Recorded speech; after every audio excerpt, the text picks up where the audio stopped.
Hello, I am Marissa Levin, and I am founder and CEO of Marissa International and I5 Conscious Leadership.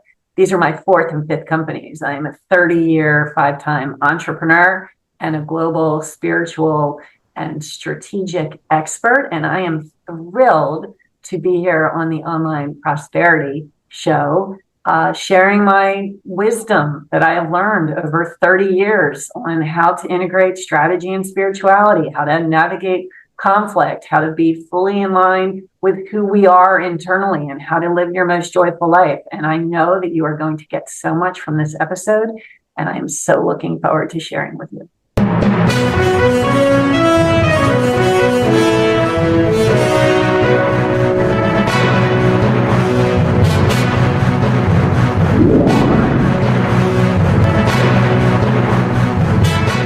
Ladies and gentlemen, welcome to yet another enlightening episode of the Online Prosperity Show. I'm your host, Prosper Taruvinga, and today I have the distinct pleasure of hosting a true luminary in the world of entrepreneurship and leadership development. Now, Marissa, how are you doing today?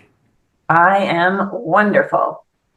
Fantastic. I can't wait to explore that wonderfulness that you bring to the table. I mean, we've just been having a bit of a chat behind the scenes, and I wish we recorded that because I think such, great insights were shared at that moment. But now that we're recording, let's try and share those with the people that are watching right now. All right.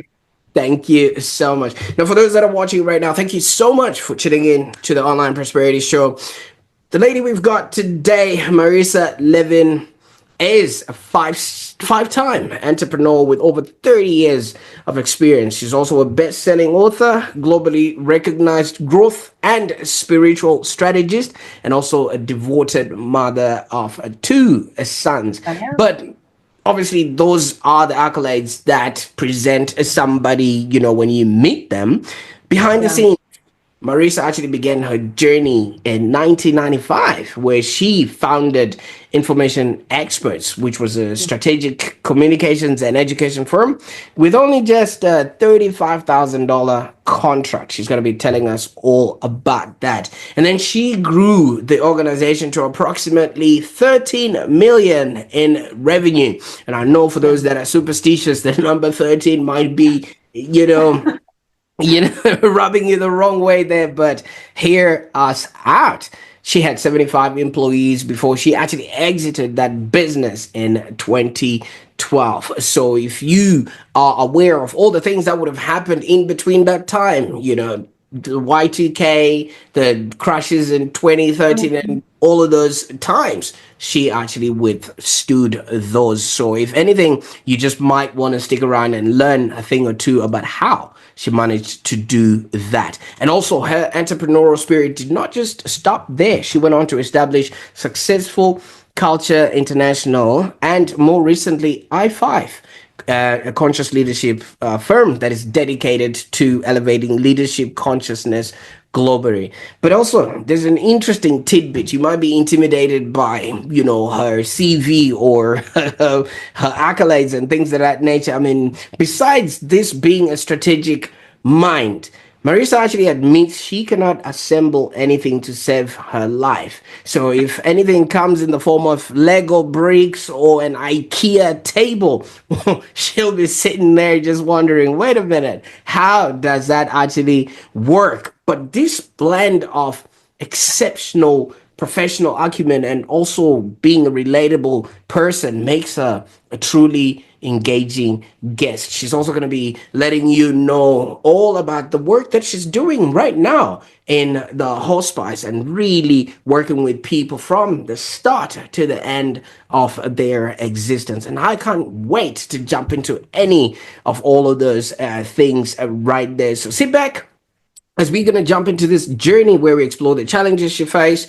the struggles she employed to overcome them, and also invaluable lessons that she learned along the way. Now, Marissa, I could go on and on. I mean, because I can read instructions and you can't. So I'm showing off a little bit here. Take us back to the time in 1995 when you actually got started on this journey. Sure, sure. So I was working for a very small consulting firm in the telecommunications industry. I was actually a journalist on Capitol Hill, covering the telecommunications industry. I covered the White House, I covered the Senate, the House. My backyard was the nation's capital, and that was what I did. I was a journalist, and I went to work for a small consulting firm that created services around the time when the telecom market became a competitive market. And so I was recruited away because of my telecom experience, and I fell in love with the whole field of consulting and learning, adult learning and development. I immersed myself in the world of consulting, and then 3 years into my career, I had achieved a master's degree. I had made the company a lot of money. I got mentorship from one of my neighbors who is the senior vice president in a large company. He mentored me on how to create a business case for me to go in and position myself for a raise, a salary raise based on what I was worth in the market, my education, how much I had made the company. And when I presented that business case to my boss, he said to me, "You'll never be worth more than $34,000 to my company." So in that moment, my mom had taught me as she raised me to never let anyone else determine your value or your worth. And that is a lesson that stuck with me and that really shaped me. And it was in that moment that I knew that my days at this company were numbered, because if I was going to work for anyone that valued me, I was going to have to leave. And the person that can always value us the most is ourselves. And so I had to put a plan in place. I wasn't ready to just quit. That would have been very impulsive. And we don't make long-term decisions in short-term emotional states. That's something that's very, very important. I think, as you know, I'm trained and certified in the EQI, which is the most statistically valid emotional intelligence assessment tool out there. And part of that tool really measures our ability to control our impulses and to creatively problem solve when we know that emotions are high, right? So naturally, I just have always kind of had a very high emotional IQ. And I can remember very vividly, even though this was over 30 years ago, that the moment that I knew that this no longer was my path, but that I had to put a plan in place in order to exit not only gracefully, but smartly. And so it was in that planning and in that time that I planned to launch my first company. And this was going back way before there was LinkedIn and Facebook and online groups and even chambers of commerce that supported women. And there was just nothing out there. And I was in my early 20s, my early to mid 20s, going back over 30 years ago. And it was not a welcoming environment for young women business owners, but I took the chance anyway, and I started my first company. I got my first consulting job with my first company through a newspaper ad that I had found. There was no online world. So I found a newspaper ad in the Washington Post for a consultant, and I contacted them and I met with them and I painted the picture, which is a very important entrepreneurial lesson, to be able to paint a vision for your client. I painted the picture on why I was the logical choice to help them meet their needs. And that turned into my first contract of $35,000. So it paid me $1,000 more than what my old job had told me I was worth. Fantastic. And what a way to get started, on your journey. But I want to go back to the time, because you represent a time that so many of us might have gone through but did not know the stakes of it. Every single day I would wake up, Nokia would have come up with a whole different mobile phone. Is that the time that you guys had to report about that fast moving, telecommunications era? Yeah, and when I was covering the telecommunications industry, I was covering the players, the regulations, the tools, the technologies. I was in the courtroom when the judge, his name was Harold Green, handed down what was called the modified final judgment. And that was that was the order that broke up AT&T, because that used to be the only telecom company. They had a monopoly. And I was in the courtroom when they broke it into what was called the baby bells. They broke it into 12 different baby bells. And it was in that moment that telecommunications became a competitive industry. It was like waving a magic wand. One moment there was no competition. The next moment we had 12 companies all across the United States. And that is why I was recruited by that consulting firm, because I knew all the players, and I knew what the competitive landscape was going to look like. So they recruited me away from my telecom experience. And that became my first experience with consulting, with management consulting. Absolutely. I mean, that time alone is sort of parallel to the time where we are now experiencing AI coming in at Yeah. a fast pace and nobody really knows, because the phone used to be a line to a house, but now it made people go mobile and anyone could be reached and contacted at any given moment. I can only imagine what that meant, because that was just too much for people to handle. Yeah, 24/7 now, right? Yeah, I mean, of course, I remember the days with the phone glued to the wall. Absolutely. And also, you then had your boss telling you won't amount to anything more than 35 or $34,000. Was that Yeah. somehow the talk of that era, or was that just him being an obnoxious boss or somebody who was unaware of the tone they were I think it was presenting? both. Right. I think that he was misogynistic. I think that he was chauvinistic. He marginalized me, but I was a young 20-something-year-old girl. And back then, when I went to get my first loans for my business, when I was building my business, I went to at least 7 or 8 banks. Then I was turned down because I didn't have my husband co-signing with me. So I had to go to almost a dozen banks in order to before I found one that would give me a loan that didn't require the co-signer of a husband. So, that was just the era where there was just a preponderance of sexual discrimination and subjugation. When I was running my very first company, one of the situations I had was I was working with a consulting firm, a competitive intelligence firm, and I had a client who was married, and I was married, and he was interested in something more than just a professional relationship. And when I declined, he fired me. So I didn't really have any recourse, because again, I was this young woman and no one probably would have believed me. And so I lost that contract. But when 9/11 happened, and our country experienced that, my father, who passed away 17 months ago and really was my hero, he worked for NASA, Goddard Space Flight Center, for over 40 years and transformed the world with the work that he did there. And that can be a whole separate episode. But he said to me after 9/11, the government needs really good small businesses. Why don't you work to get into working with the government? I applied for my 8A certification. And back then, the 8A program allowed women business owners who could prove with what's known as a preponderance of evidence that they were either socially or economically discriminated against or disadvantaged. If you could prove that, then you qualify for 8A status.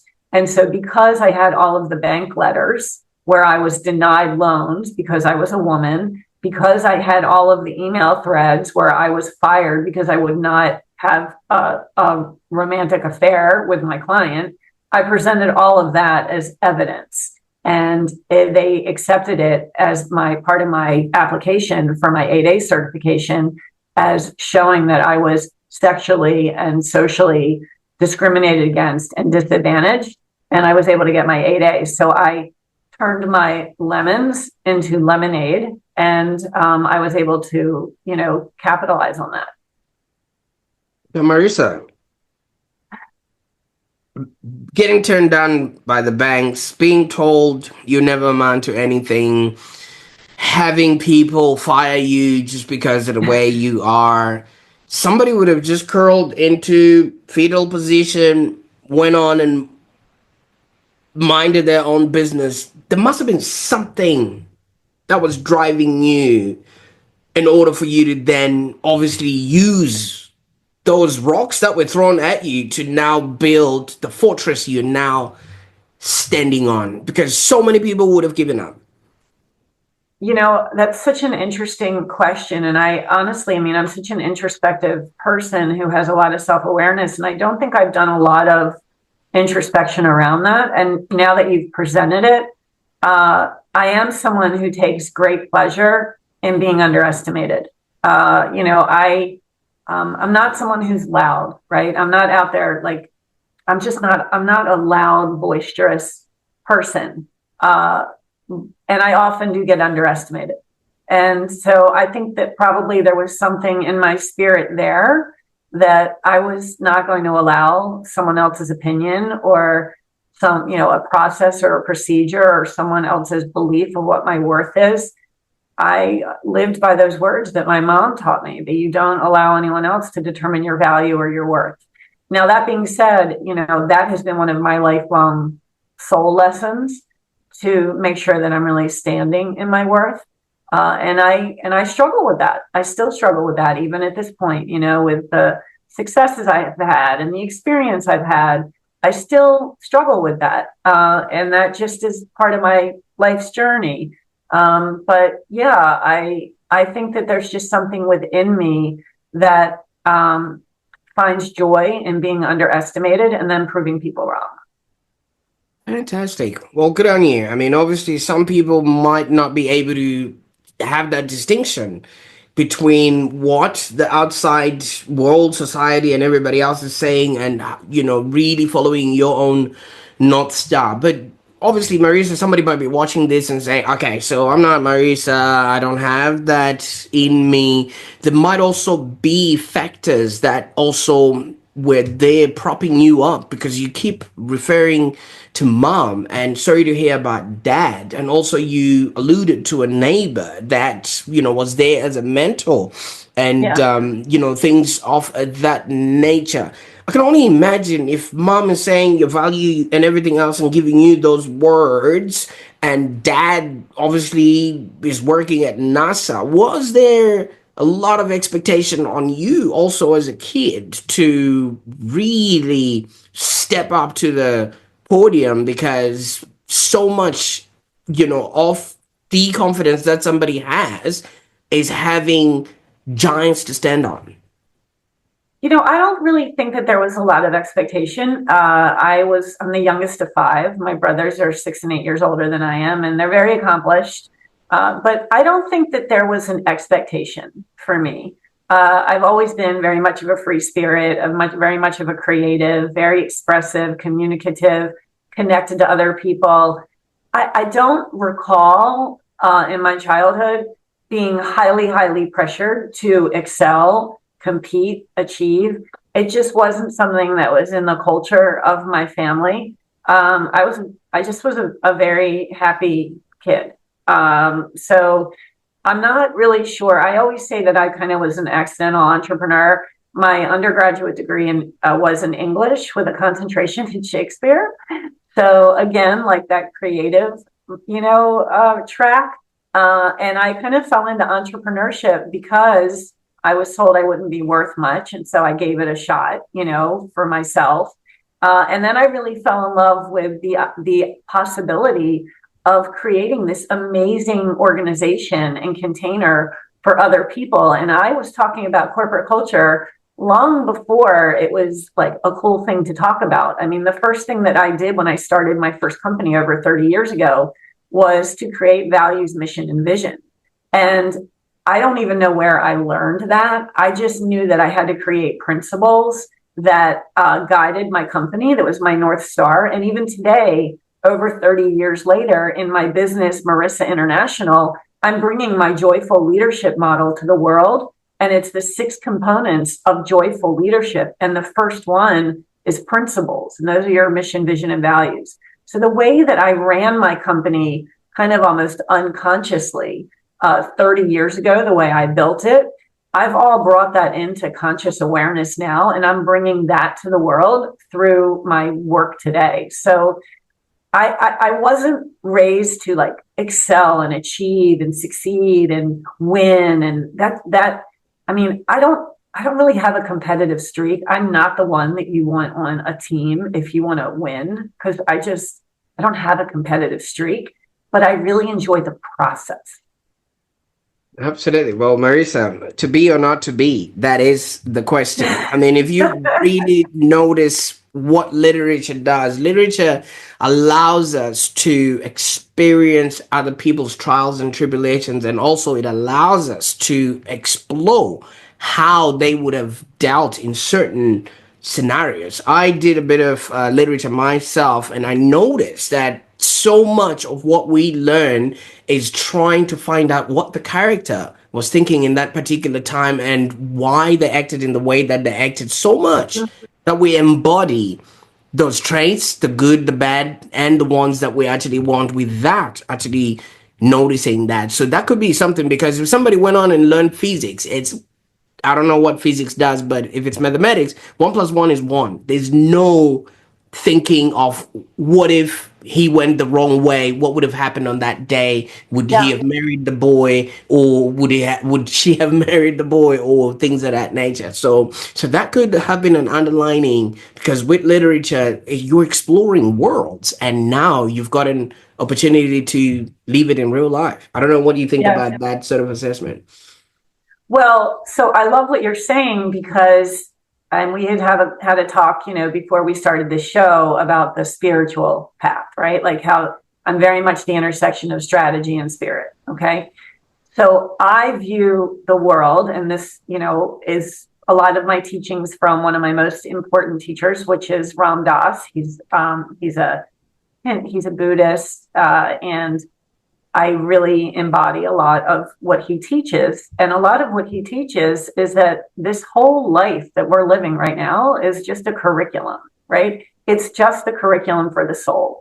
And I was just speaking with someone about this the other day, and I posted about it as well, that every single thing that happens in our life exists specifically to teach us, to expand our soul, right? That's the soul's curriculum. And if you look at our life truly as a play, right? Here we are talking about the play and the character. If you look at our life as a play, and I'm the main character in my play, you're the main character in your play, and everything that happens to us is really just a scene in that play.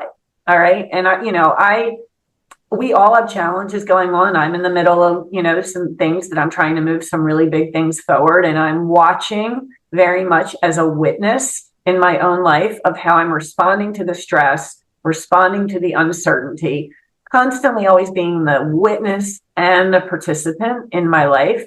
But really, if we all kind of view it that we're just living in one big play, or it's like we talked about before we got on here when we were talking about the whole TikTok thing. And I said to you, we're just living in one big video game, right? If you can realize that, like, yes, everything is serious, but actually none of it's serious at all. Like, we're here for just such a fleeting time, and we're just in like this video game. Sometimes that's what it feels like to me.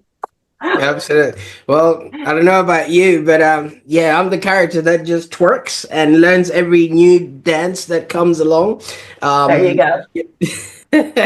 Along with that. But I like what you're saying, especially when it comes to having a profound understanding of who you are as a person, and you're saying that you're a witness to the character that you're being, and all you're just doing is obviously looking at, which way to follow, which you did. And I don't know if you did it consciously or unconsciously. You walked away from a 14-13 million dollar business to I save did. you, to save your soul. I mean, like, I did.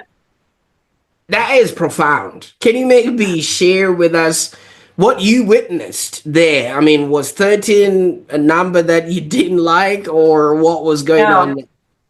there were personal things that were going on, but also my business had gotten to the point where the government was our primary customer. And the administration at the time had declared a mandate known as LPTA, lowest price technically acceptable. And prior to when that mandate was enacted, the government chose its vendors based on the value that they actually provided. So there was a congruence, an alignment between the government values and my core values in my company of innovation, value, creativity, right? Impact. Like we had a set of core values in our company, and our core values were in alignment with the government's core values when we were doing work with them. When they went to the LPTA model, the lowest price technically acceptable model, all of a sudden, the only thing that the government cared about was lowest price. We were never going to be the lowest price. That went against everything that I believed in, everything I believed in. And so what happened was I was faced with a crisis of conscience, right? Like that was a psychological bloodbath, because in order for me to adhere to my customers' core value system, I was going to have to go against what I believed, what made me who I am, right? My integrity. And it was an awful thing.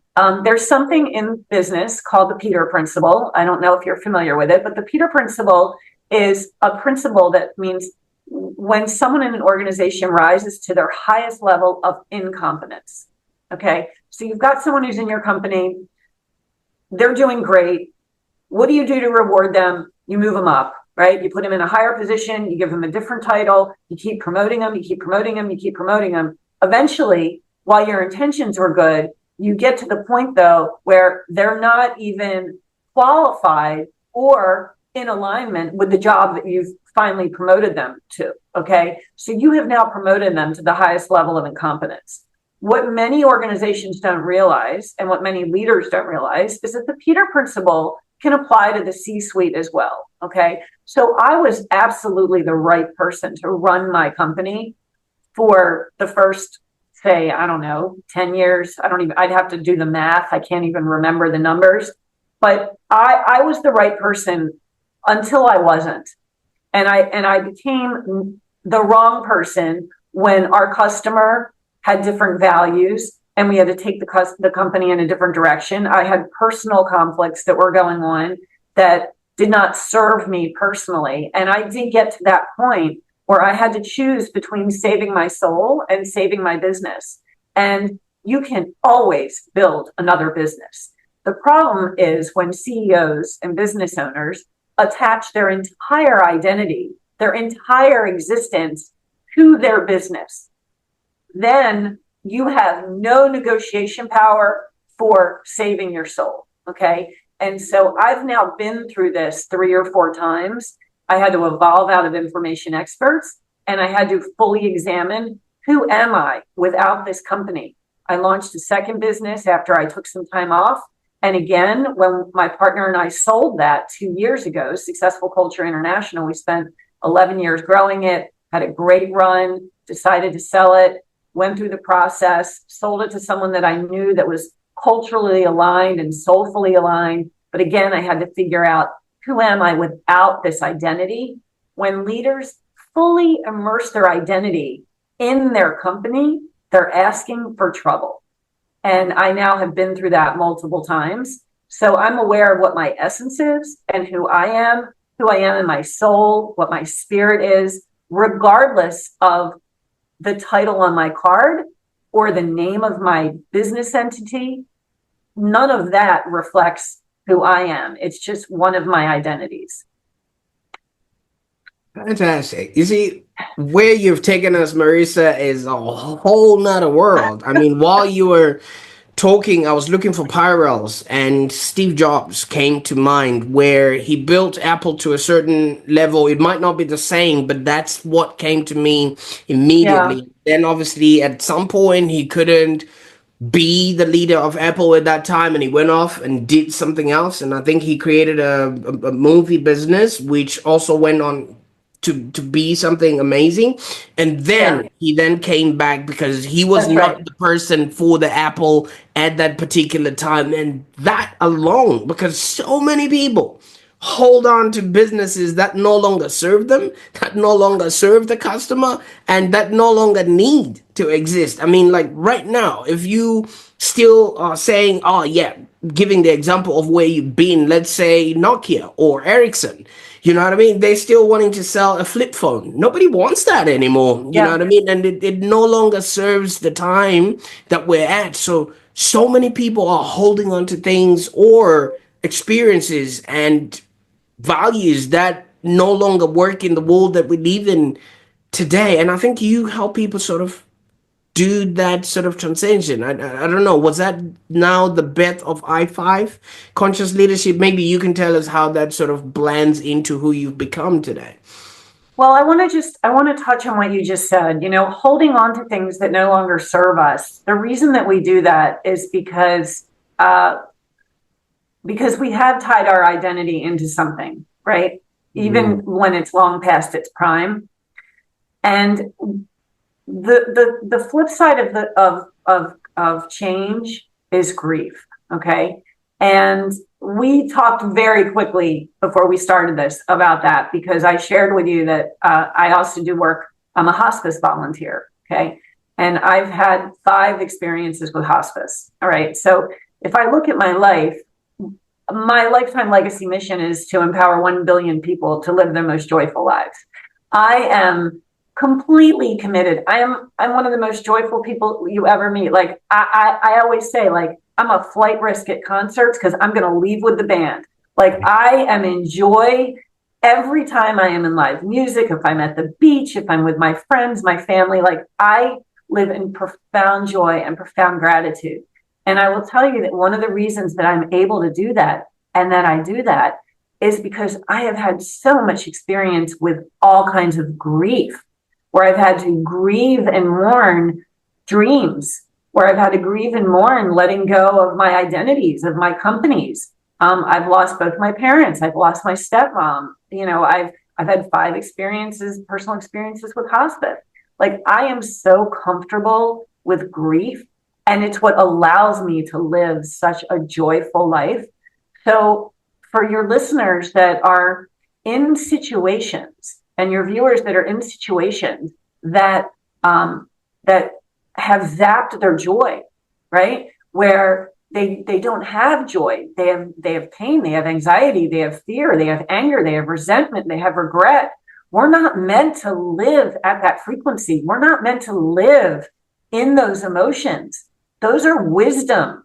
Those are signs for you. That's information that you need to make a change. And you have it within you to make the change, to let go, to mourn, to grieve what is no longer, or grieve the dream that no longer is going to manifest. And you have it within you to transition into what is going to bring you the greatest joy, even if it's something that you didn't think it was. So we don't have to stay anywhere where we're miserable or unhappy or feeling stifled or suffocated.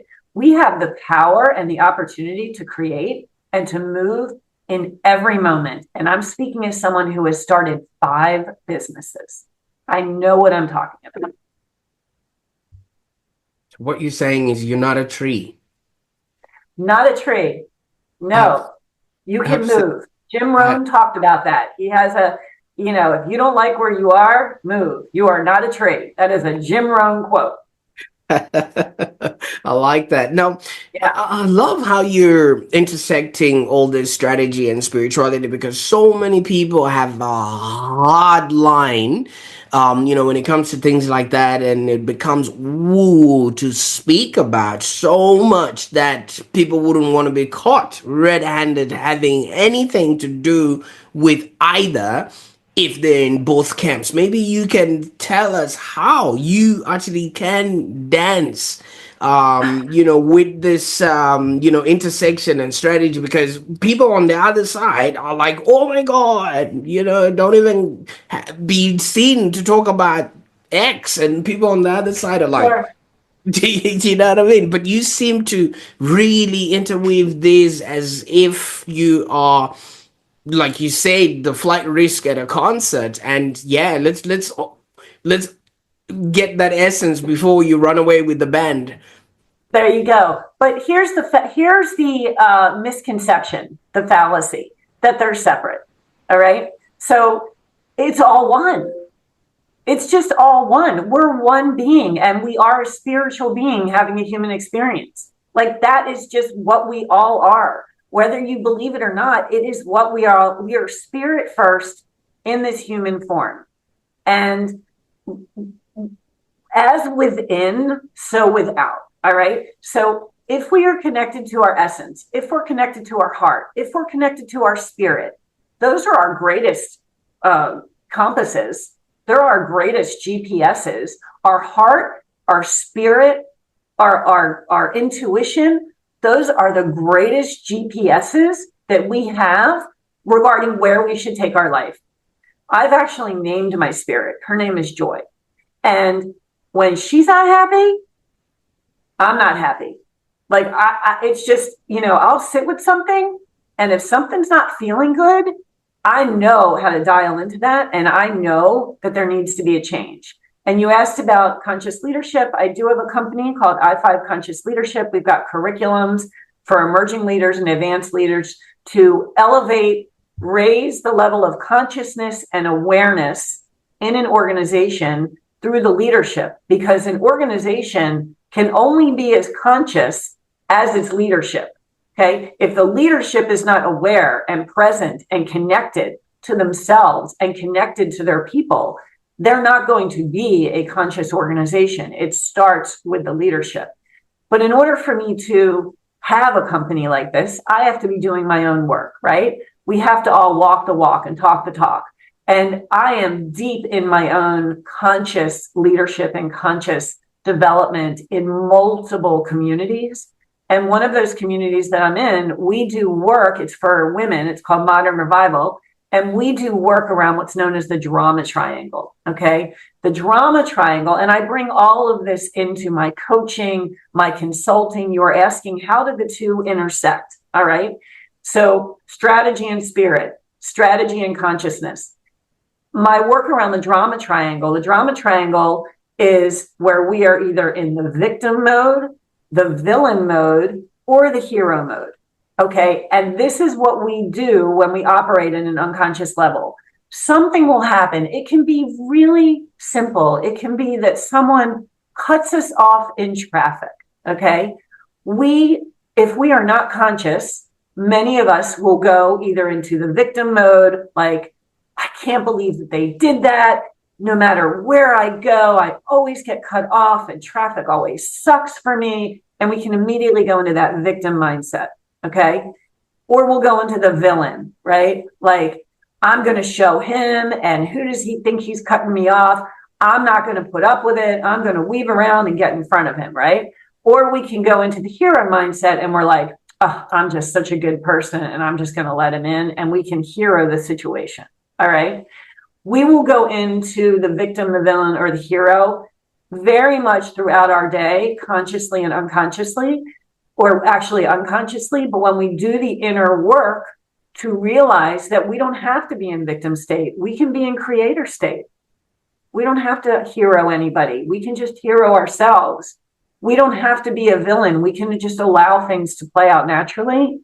Then that's when we're in a conscious state. And when you bring this concept, for example, into leadership, it changes how you relate and how you view everyone. And for me as a CEO, the term CEO, Chief Executive Officer, means many more things than just that. It means Chief Energy Officer, being able to read the energy, set the energy, create the energy, Chief Emotional Officer, being dialed into the fact that the people who work for us are human beings first, not just people that fill our roles.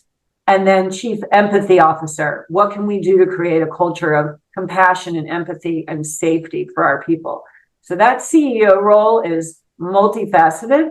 And this is how you merge and blend and integrate the spiritual path with the strategic path.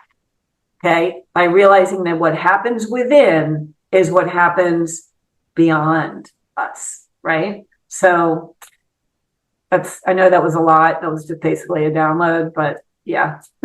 I loved that.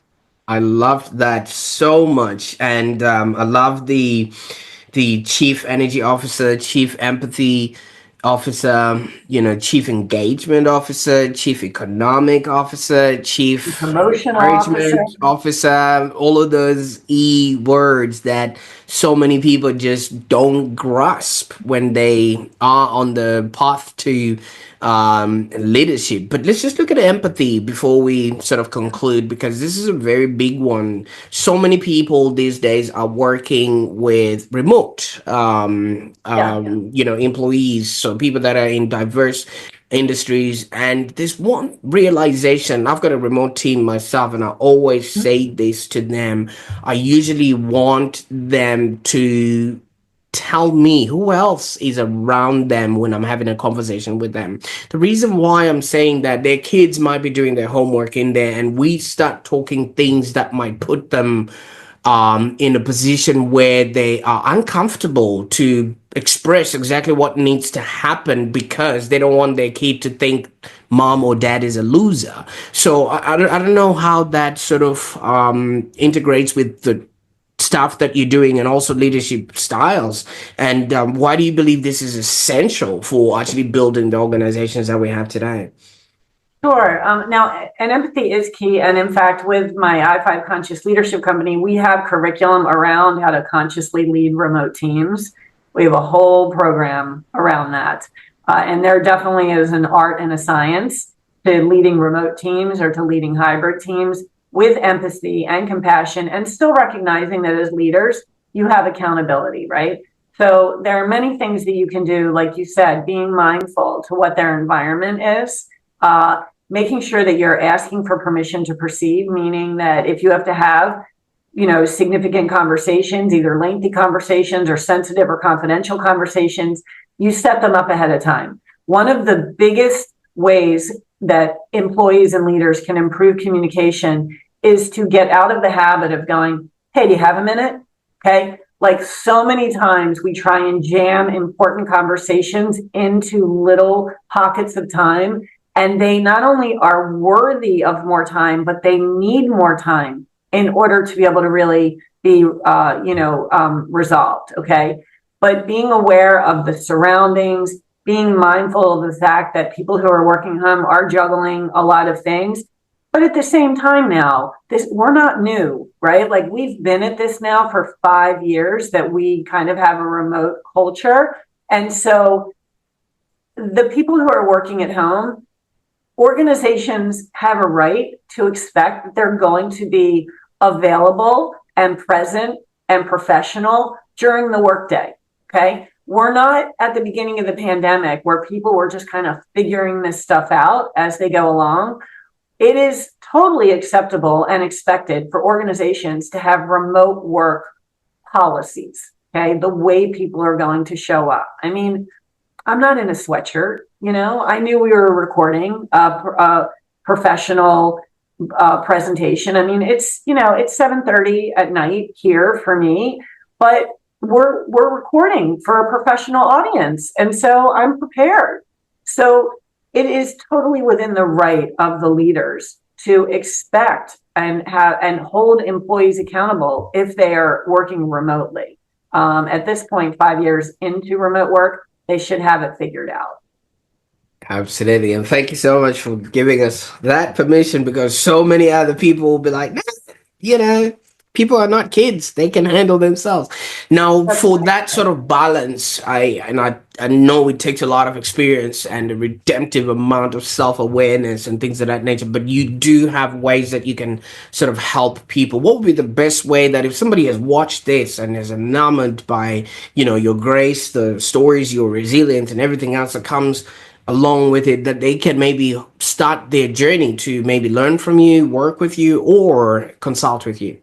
Thank you. Thank you. So I'm very active on LinkedIn, Marissa Levin, one. Great way to get to me. And Marissa at marissainternational.com. You can look up both my companies, marissainternational.com, as well as I5, that's the letter I, the number 5, consciousleadership.com. And then my best-selling book on building advisory boards for leaders, which is called Built to Scale: How Top Companies Create Breakthrough Growth Through Exceptional Advisory Boards. That book is at, the website is built to scale, all spelled out, .info. And you can get to me through all three of those sites. So Marissa International, I5 Conscious Leadership, or built to scale.info. And then on LinkedIn. I am on Instagram as well. I've got, I don't know, 20,000 followers there. I have no idea who they are. I do post I'm one of periodically. them.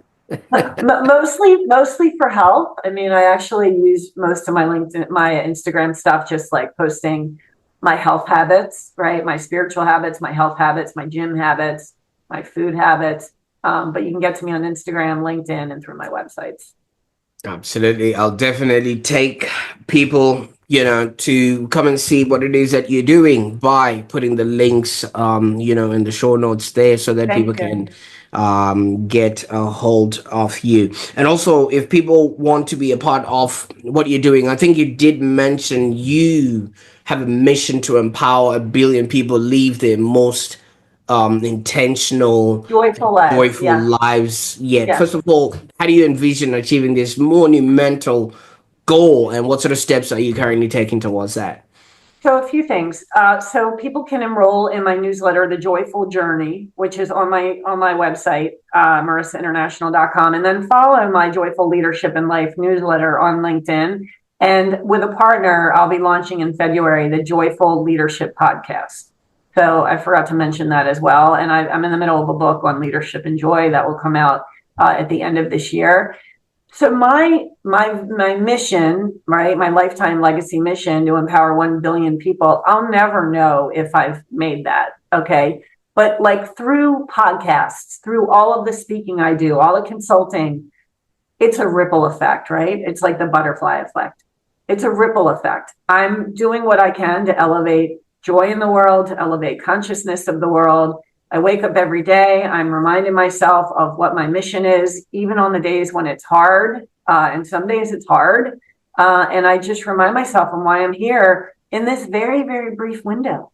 Like our lifespans just really aren't that long, right? I mean, we blink and in a blip of an eye, it's gone. And so I just am very intentional on not being dragged down by the negative, by finding the lessons in what's happening, using this earth and this world as curriculum for me to expand, and just being in gratitude. And it's just kind of like how I go through the world.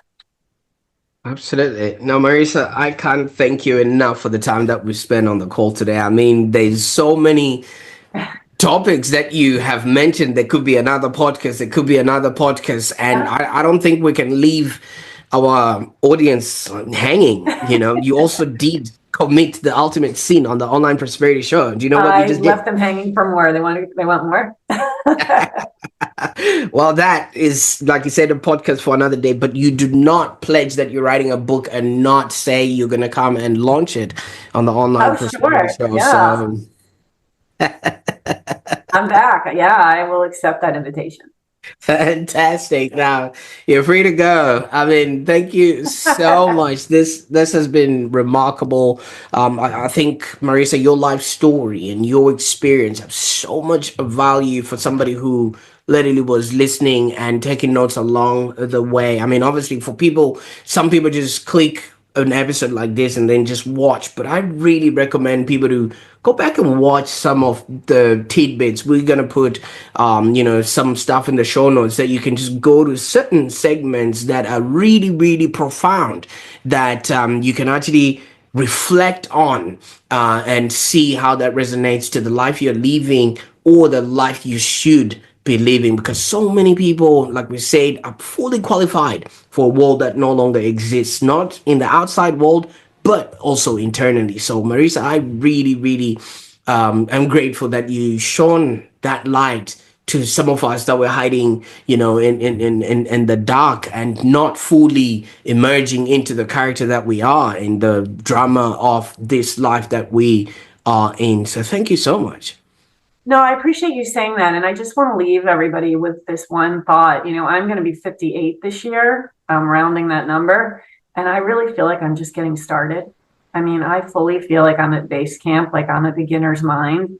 And I feel like everything that I've done has only prepared me to step into my greatest season. So, at any time in our life, we can be at beginner's mind. We can step into our highest potential. And I really wanted to get that across. I just feel so ready for what's coming. Now, Marissa, you're obviously a literature buff. I might be wrong on the words, but if you would notice, certain characters in books would have been very, very young. Like the in the Victorian era, people would be married at 18 and, really live their lives up until 30, because that life expectancy at that time was about 50 or 60. Yeah. Now that science and all this stuff has really progressed, people will have a lot more time to really be to and have a happier existence. So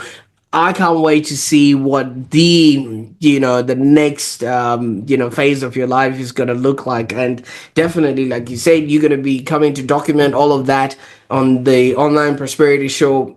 The world has not just become, like you said, your curriculum. So, thank you so much for the lived experience.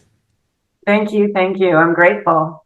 Absolutely. So for those that are watching, thank you so much. I know we've gone, on different topics, but hey, if you meet a multifaceted person like Marissa, you're bound to explore everything else, that comes along with it. So whether you're embracing conscious leadership, balancing strategy with spirituality, or just overcoming personal and professional challenges, there's something in Marissa's journey that could resonate with each and every one of us. So if you found value in this episode, like I keep repeating, please rewatch this, because there's something that you might have missed out on, but it will actually start making sense when you go through it. But if you found everything you wanted in this particular episode, I want you to do one thing right now.